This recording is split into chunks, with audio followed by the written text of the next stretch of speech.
para visual un nuevo juego. No, no es un nuevo juego, pero ya lo he jugado mucho. Y miren, como ven, tengo muchísimas cosas pro y las botas. Y miren, hoy vamos a hacer algo para matar al de este mundo. Primero, tener muchísimas abejas. Que es este pollito. Luego, que las abejas sean rojas, porque las rojas hacen mucho daño. Tercero. El tercero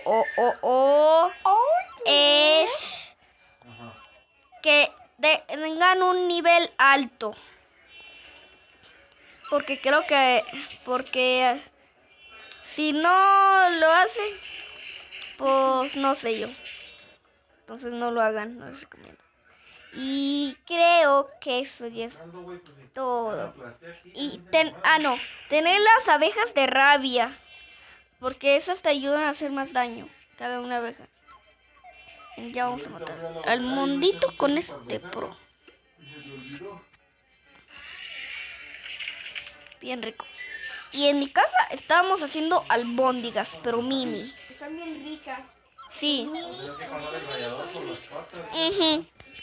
Lo hicimos con una carne y con algo y pues ya queda matarle ya. Entonces, adiós.